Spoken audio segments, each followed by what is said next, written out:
While digital and e-commerce have been accelerating, we've all seen that, the way we acquire customers is also completely transformed. Privacy changes from Apple and Google are impacting almost all aspects of digital marketing. And so much so that someone at one point joked that we should rename this panel How iOS 14 Ruined My Summer. Anyone else had that experience? But the good news is this panel of growth marketers is going to share how they're adapting and changing to this landscape. So it's with great pleasure that I introduce Chun Wei, Head of Growth Data and Analytics at Lemonade, Vivian Chang, VP of Growth D2C at Clorox, Suruchi Shukla, VP of Omnichannel Growth Marketing at Tailored Brands, Josh Francia, Chief Growth Officer at Blueshift, and moderated by my longtime friend Adam Towvim, partner at Chameleon Collective.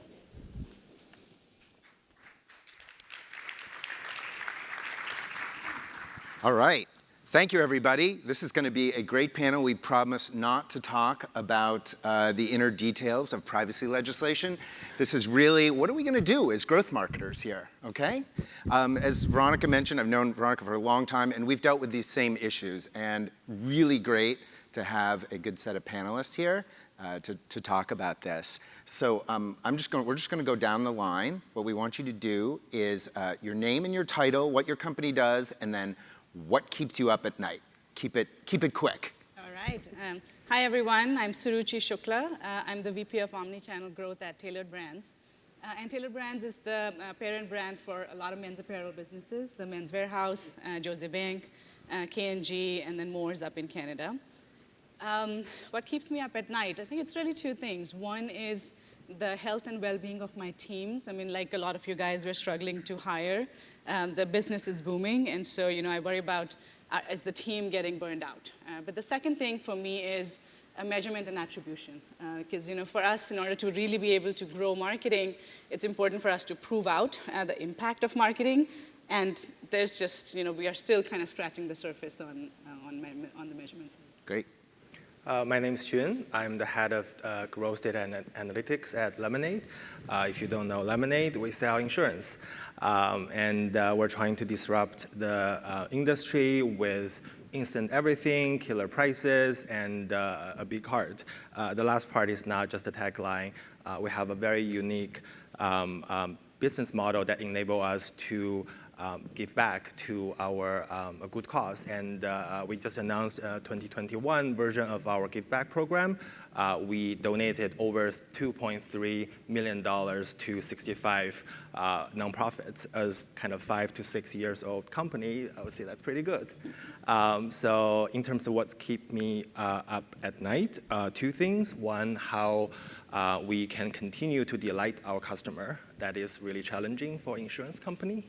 And the second one is how we can grow together with our customer. That's kind of the core thesis of our business, how to realize the LTV we know should be there. Great. Hey, everyone. Vivian Chang. I am at Clorox, which needs no introduction, though I am part of the direct-to-consumer group. So we're bringing the capability in-house to a traditional CPG company. We run e-commerce brands, actually not for the cleaning side of it, but for Burt's Bees. We launched Brita back in February, and then we've got 6 different supplements brands, like Renew Life Probiotics is one, NeoCell, and so forth. And so what we're trying to do is, also to what keeps me up at night, is figuring out how to scale, how to build processes that translates across all of the brands underneath the portfolio. Of course, there's some nuance to it, but how do you make that a little bit more of a seamless process? Great, I'm Josh Francia, the Chief Growth Officer at Blueshift. Blueshift is a smart hub CDP. What does that mean? It's a customer data platform that unifies your first-party data. It's smart, so it runs AI to figure out the who, what, when, and where to target your customers, and it allows you to connect your omni-channel journeys across all your touch points. What keeps me up at night are 2 things. My kids keep me up at night a lot. I have 5 kids and 3-year-old twins, so they definitely keep me up. And then I think what keeps me up at night from a professional standpoint is how to help brands not only access their first-party data, but also activate it. So they actually can create those experiences that every marketer in this room wants to do. Excellent. So as we think about that issue about first-party data, as we think about some of the pressures that Veronica mentioned in the marketplace, a lot of times we come back to privacy. How do these digital identifiers flow through the ecosystem from one player to the next? But I think ultimately all of us here are touching that growth marketing issue in one way or another. And I guess I just want to hear from each of you, what is the biggest impact that you're experiencing? Is it something in terms of limited targeting, not being able to reach the right audiences? Is it about measurement and attribution that's the problem? Is it becoming a problem with retention because you can't follow people, even though they were your own customer, you already had a relationship with them? Is it about retention? Is it about some of the omni-channel analytics? What is the, I mean, when you hear, IDFA deprecation, or how do we prepare for third-party cookie deprecation? What's going to happen with a flock someday, or a cohort analysis? It ultimately means that we have to change the way we work as marketers. So how does that impact your tactics, the growth marketing economics? Just anybody jump in there. It'd be great. I know, Kun, you actually talked, Sure. When we were previously chatting, you talked a lot about how you do the analytics and the measurement. Yeah, and so I've been actually leading an internal project to see how we can prepare ourselves for the future. There's a lot of things that's already happened, and there's more things that's coming up. So in my view, kind of put the challenges into two categories. One is the impact on measurement, so attribution, all the other things falls into this. The second is audience targeting, right? So without all this information, how can you find the right audience? For the measurement piece, I think the challenges started even before all this privacy issue came up, right? Attribution became a hot topic, multi-touch attribution became the buzzword. I actually like to ask all my candidates, do you believe in attribution? Do you believe in attribution? Right, yeah. Weighty topics for anybody intending to interview at Lemonade. Keep that in mind. It's a very telling kind of question. And do they come back with Ted Lasso? I believe. So I think there's different use cases. Depends on kind of what company you have and what kind of product you're trying to sell. But in my view, all these privacy challenges make multi-touch attribution even less reliable when you don't have all those touch points, when you don't have reliable way to tie them together. You have to be very careful about what you plan to use attribution for. Even if you have a perfect attribution model, it cannot tell you where you should put your next dollar. Right? So it sometimes gives you this illusion that you know what you are doing. You can put a dollar amount behind certain things. And I think this kind of privacy changes probably will trigger people to really look into incrementality tests. That's a really big thing for us internally. Every big channels, small channels, if you want to launch them, to scale them, you have to do some type of incrementality test. So if I'm a practitioner out in the audience and I'm just trying to get my feet wet around this issue, and I go home, go back to the office or my Zoom sessions next week, is that the first thing to really look at from a measurement standpoint? Is what can we be doing around incrementality because these privacy changes are having such a big impact on tactics? Yeah, I think two things on that. One is this does impact what kind of test you can run on some platform. Right. Facebook earlier in the year basically stopped allowing people to do kind of proper A/B test. They promised to release a new version soon. I think this is the right time to really think about what you can do internally. We actually developed some in-house incrementality tool that really enable us to do things independent of the platform. There are limitations, of course, Gotcha. but I think that capability is really key. The earlier you invest some effort into them, you can choose to buy some solutions out there. That's an option as well. But if you have internal resources, I happen to have a team of growth data scientists. I know not company have that luxury, but definitely invest in how you can do this smartly. Fantastic. Vivian, when you're thinking about first-party data and first-party experiences, right? You always want to be connecting more with a potential customer, develop loyalty with an existing one. How do these impact your tactics? How do these changes in the marketplace impact what you're doing? I think first of all, if you think about like a traditional CPG company, there is no direct customer relationship, right? It has traditionally always been through retailers or Amazon, which we all know you don't get a whole lot of data back. And then now that's part of why direct-to-consumer is in kind of an initiative that we're trying to grow within Clorox, is to build out that first-party data pool to have more, both for actually understanding consumer behaviors around product innovation and testing. There's a whole lot of things that we can do there through digital and having direct-to-consumer. And then on the other side, using it to amplify what we can do for personalization, for targeting, for having that relationship. It's still, I think that the challenge for marketers is that it's still a small slice of the pie. So we don't have that holistic customer journey, and I think that's a big challenge for marketers, is that with cookie deprecation and with privacy, it actually is getting harder to be very precise in terms of channels to the right person, the right message. We talk about it a lot, but I think it's actually tactically very hard when you have all of these walled gardens and you're not able to stitch the path together very cleanly. What do you think we lose most when that precision of those identifiers goes away or is obfuscated? Somehow, are we having to pay more to acquire a customer? Are we losing granularity, visibility into the richness of a customer profile and their interests? What? I'm just thinking. I'm putting myself in the mind of a practitioner out there. It's like, okay, that makes sense, Vivian. But like, what's the real impact on the bottom line there? It's a little of all of the above. So in certain contexts, you might lose that granularity of knowing, hey, this is Joe Smith or something like that. You just have an ID, or they're anonymous to you.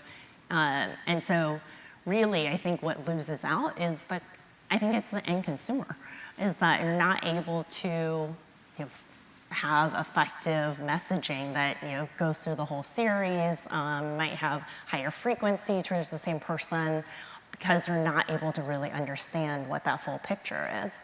And then it's the measurement back of that is like 5 years ago or something. It was MTA. How do we actually take MTA data, put it back into the bidder, and be like extra precise about it? I think the pendulum is swinging the other way, where it's actually more just, I think, marketing intuition based in some cases, because we don't have all of those tools available to us anymore. Right. And what about with tailored brands? When we don't have those tools, what do some people say, well, try and get that identifier, try and get a cohort. Some people lean on context, creative. How do you think about it from your perspective? Yeah, for us, I'll make it real for you. IDFA is really having a ton of impact for us. We are a big spender on Facebook and Instagram. And until before April 26th, they used to be pretty performing channels for us, right? We would get something like a 2.5 to 3 ROAS from these channels. But then came April 26th, and we started to see a little bit of a degradation start to build in these channels for us. But then I looked at this a couple weeks ago, and just in this 4 months, our ROAS has actually gone under 1. So right there, there's a huge revenue impact that's coming from it. The challenge with IDFA kind of changes is it's very hard to really pinpoint if it is iOS that's causing the issue, or there's stuff happening in the market and that could be impacting as well. A lot of retailers coming out of COVID are running clearance deals for the last many months. Could that be causing a ROAS impact? So for us, it's all about doing a ton of device testing and really being able to assess the impact of this before we're going to go in and start talking about conversion APIs and different targeting strategies. We are, in the meantime, though, pulling back on spending because trying to also cast a wider net. So prospecting, right. We can't really go and target exactly the segments we wanted to go after. So instead of so our look back windows that we're using on Facebook is now 90 days, right? So they used to be a lot shorter earlier. Yeah. We've also changed our measurements from, we used to do 7-day view, 1-day click. We're now actually going 1-day click, 1-day view. So, because that's only the visibility that we get. So there's a lot of measurement changes that we're doing. We are changing the way we're allocating budgets unless we have this incrementality piece of it really figured out. Interesting. And Josh, you have the benefit of seeing this across all of your customers. Right. And so from an omni-channel orchestration perspective, like how do you see this impacting things? How do you pull through some of the, because I mean, if you can get some consent from the users, from the customer, you can go that much further with it. How is this all impacting you? Yeah, I think, the deprecation of third-party cookies, the deprecation of increased privacy legislation and technology companies like Apple and Google doing stuff like that, really what it is forcing brands to do is move from a transactional model with their customers to a relationship model with their customers. Mm-hmm. And if you can do that successfully, then customers don't want you to forget them. They don't want to make it hard. Let me push back for a second. We got practitioners in the audience. What does it mean to move to a relationship model? What are they going to do next week to start moving to a relationship model? Yeah, perfect question. So a lot of our customers are doing this right now, which is everything now in marketing is all about getting that conversion, getting that ROAS, getting that next transaction. And then you say, well, I always can get the next customer, right? And so we don't really think about the in-between stages between transactions and how to be relevant and engage the customer without a transaction. And so some of our customers that do that, they find ways to provide value to the customer without requiring revenue back. And if they do that enough, the relationship starts to build that when the customer's back in market for whatever product or service they're selling, they're top of mind now. And they don't have to compete as much in the digital acquisition sphere to get that customer because they've built that relationship with the customer for a long period of time. Mm-hmm. And so some of those things, like we have retailers that will send them different tips on like what's in style and what what trends are happening, what you should wear. This is not asking for revenue. It's just really providing content for them and providing some sort of trends so they stay top of mind when they say, hey, I'm actually interested in buying something now. I'm going to think of that brand. I agree. And so one of the changes we're doing is we used to put a ROAS number behind every dollar that we're putting in the market space. And now we're trying to pull back on some of that and say, maybe there is, we shouldn't have that as our KPI right. on some of these awareness channels, some of these relationship building channels. So I totally agree. So, but does that put other pressures on the business to really do the context right, to make sure that the content, that the actual creative is that much more fresh or anything? Like, how does that change the focus of the business? Yeah, I mean, I think for us, the two sides of the story. One, we are trying to change the channels that we're playing in. We're trying to modernize the marketing that we're doing. So, moving away from things like traditional TV and linear TV, radio, and things like that, and moving more into channels that allow you to do more of that targeting. So, even in the awareness channels, going after your CTVs and streaming radios and things like that. And, obviously, as we're trying to down-age our brands, going after more of, TikToks and Snapchats of the world, building a very robust influencer program. But then the second side of the story is truly the content and the creative that you're going to put out there, and is that going to perform? One of the pieces of data that I was looking at a couple of weeks ago was just in the last year, an average American is seeing almost 4,000 to 10,000 pieces of marketing material in a day. And at the same time, you combine it with, this was a very funny way, Google actually walked me through this, the attention spans of our consumers is really declining. So if you think about a goldfish has an attention span of 9 seconds. A mobile consumer has an attention span of 3 seconds, which was a very funny visualization. But combine that with the number of ad creatives that somebody's seeing with that kind of an attention span, you really have to build a creative that will be memorable, that really stand out. And you have to weave your brand into that creative in order for people to really have, that stay with you. At the same time, it's important as you go into these TikToks and Reddits of the world, the content that's going to really resonate for the consumer is something that feels native. Consumers are no longer wanting to engage with any content that feels intrusive to their journey. Right? It shouldn't feel like an ad. It should feel like a part of the journey. So how do you find that balance of content creation is expensive, and you have to find ways to be able to stand out with your content, create those unique experiences, but you can only do that in so many channels. You also have to be able to make reusable content. A video, for example, that can work on YouTube, or Facebook Watch, or an Instagram Reels. That's the reusability of it. And then the last point, and I'll wrap in a second, is really figuring out your creative testing framework.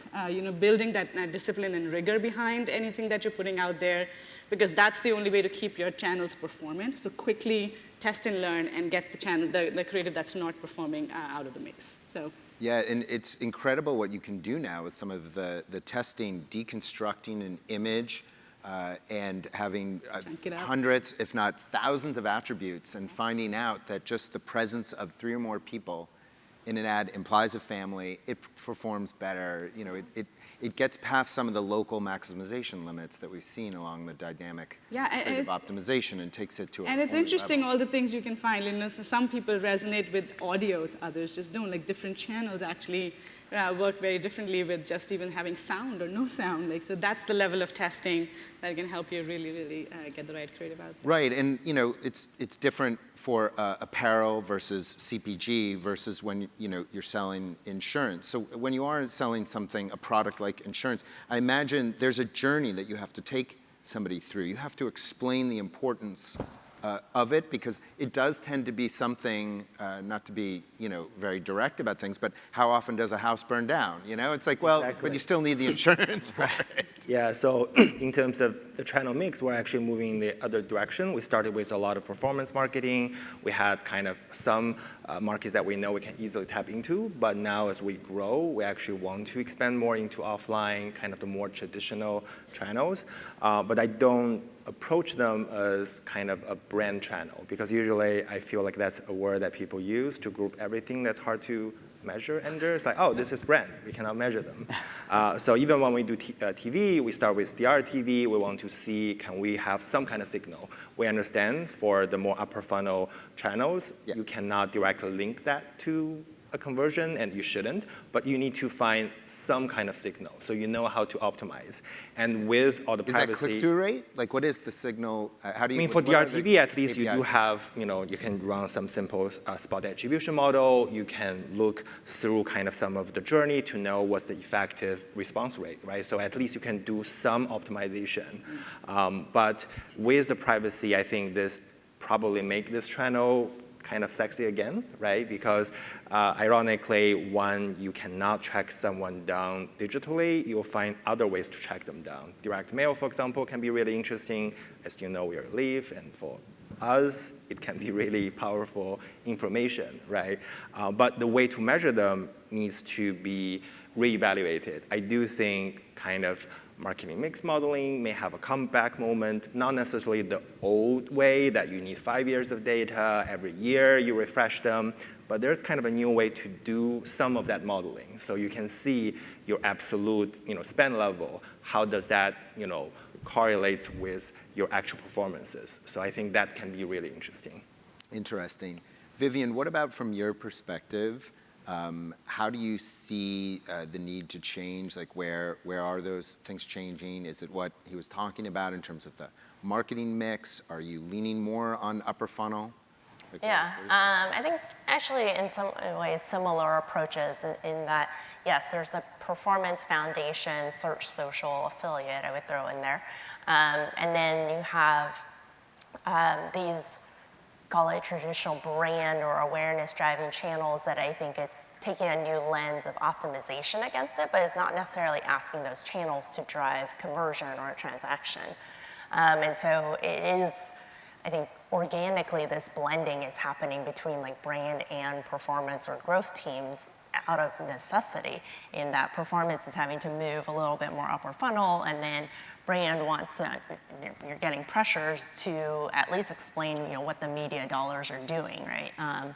Which I think is a good thing for the industry. I think the challenge is creative and content. That is really difficult to figure out, okay, if we're both playing in Facebook or even like DRTV, how much of it do you use for CTAs, promos, heavy hitting like conversion drivers versus telling the brand message and the brand story? And how do you create that at scale and iterations, and how do you approach testing? I think that's a really meaty challenge for brands to figure out right now. And we're approaching a combination in terms of resourcing. There's a couple of in-house teams making sure that the more brand-minded creative teams are working closely with performance folks, and that we've got channel people in those meetings so that we're sharing data.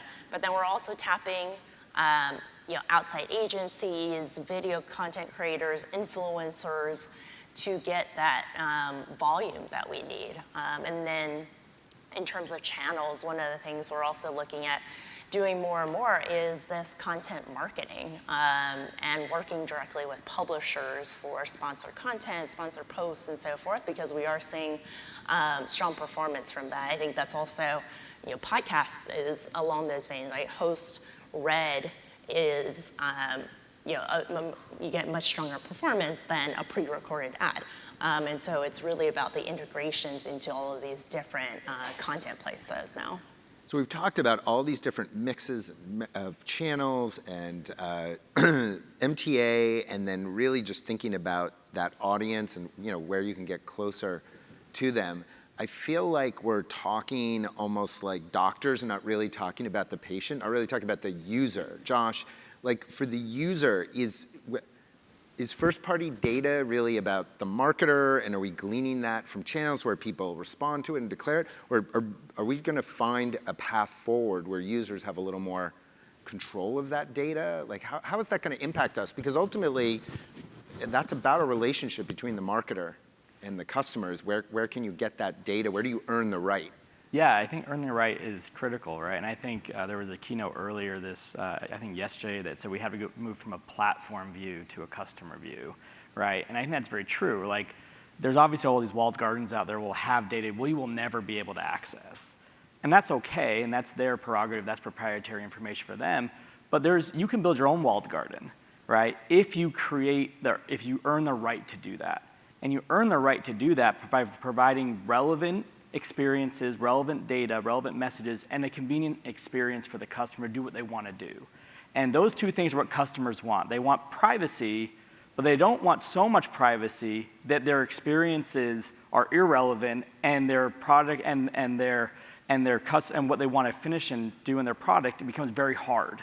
No one wants that. No one wants more friction and more irrelevance. They want highly relevant, very convenient experiences with privacy in check. And the nice thing about all these legislations and stuff, the customer's in control, right? Like we as brands have to support it, but the customer's in control, and the customer's been in control for a long time in different channels, right? Canned spam was many, many years ago. The customer was in control.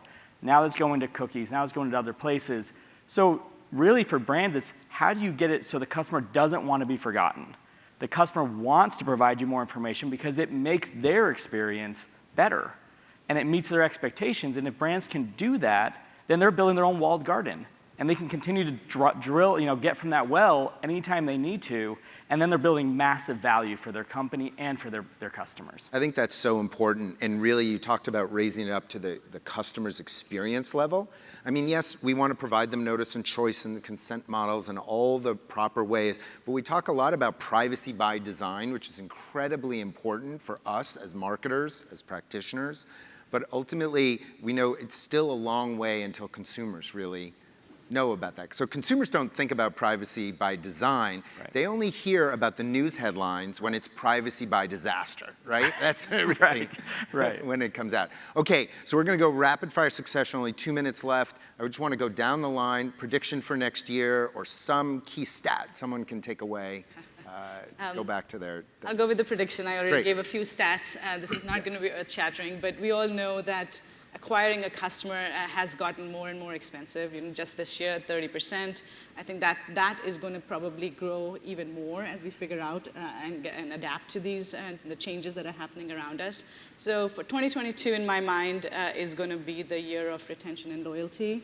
And we are going to start to see really creative and gamified loyalty programs come out. Fantastic. Okay, from Lemonade's perspective, prediction or stat? Go.